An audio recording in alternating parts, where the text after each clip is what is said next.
What started as a short film headed for local film festivals turned into a feature film selected as one of the official headliners at the Durban International Film Festival, winning the award for artistic bravery and an invitation at the New African Film Festival in Washington, D.C. in the U.S., and becoming the official opening film at the Rapid Lion Film that's set to take place next week.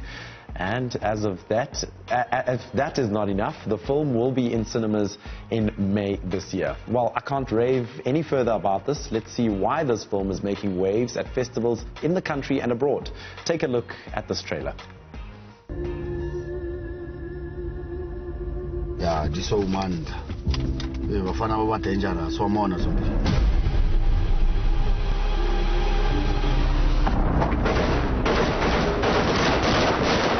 Mimi ngikhumbuza unyaka tata matoka ngajara manje. Baba yanibulala mina. Uyeva umalusi wethu. Asikusola lutho.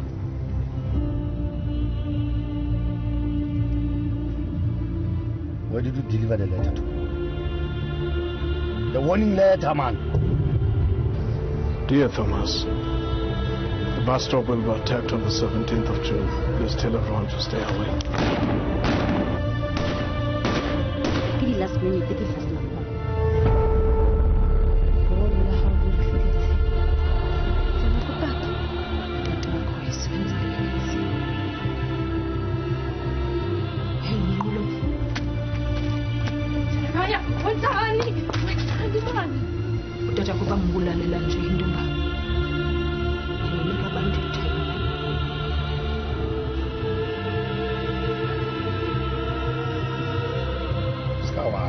It's not here better.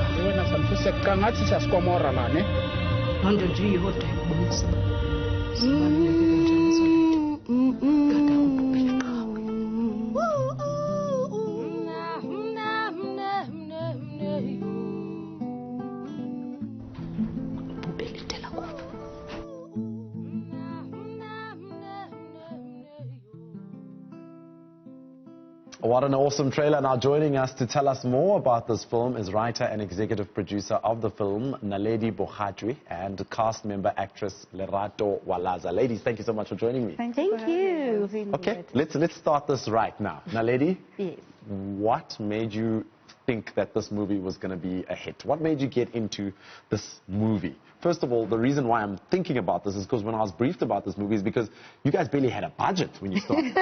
And now you're like on an international level. So what made you think this movie was going to be a hit? Okay, when the movie started, was Africa the director, right? In 2010, he did research on the ANC and the unknown heroes, right? Okay. So the fallen unknown heroes of the ANC. So when we talked about it, at that time, I was like, oh my God, this is going to be a crazy film. This should be our first film after film school, right? Okay. So then I took on to the story and I'm like, oh my word, from all your research, I think the most outstanding thing is that people were sending each other letters from exile, from prison, and we don't know about those letters. So what if we come up with a film called Letters of Hope? Because those letters were giving people hope, right, about their families. And then we're like, yeah, this is going to work. So that's how actually the story came about. We didn't have a budget. We forced, we begged, we prayed. And look at you and now. Look at us now, yeah. Look at you now. So that's how the actual story came about. Oh, that's a fantastic storyline already. Now, Lerato, I'd like to talk about your involvement in the film. Of course, you're an actress. Tell me a little more about your character.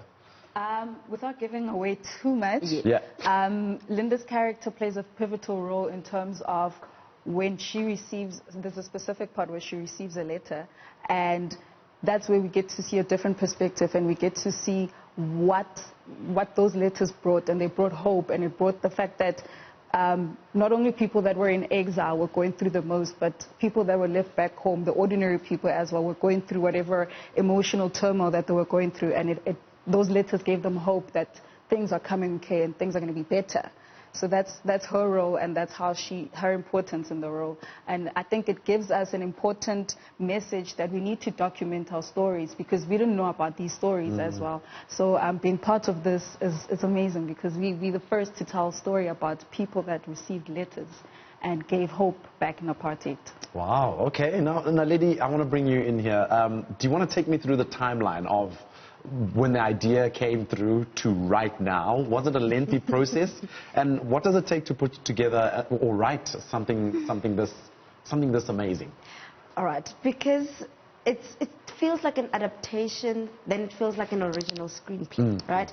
So it took about 2 years to just develop the script, you know, with the script editor back and forth, because at the end of the day, you must have a hero that's on a journey, and they're trying to do something, and do they accomplish it or not, right? So it took about 2 years just to write the script, and then from there onwards, we moved, we're like, the script can't get any better. You will never finish a film, right? Yeah. So we just had to say, stop, this is where it ends.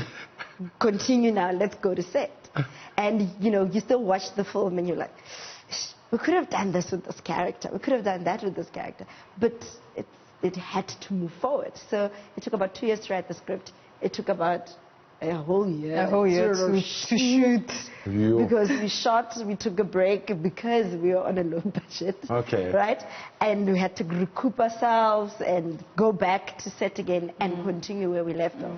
So it was very, very crazy. But yeah, so it took about, 3 years to finish the film. Wow, in total 3 years. Total. Rato, quickly, you worked with some legendary actors, Luthuli Dlamini, Sir Jet Novuka, Sibulele as well. My mother.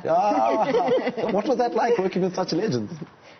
You know, when you're young and you watch them on TV, you're like, oh my goodness. And when you get to meet them face to face and you have the honor to work with them and learn from them the experiences and how to nurture the craft and take care of it.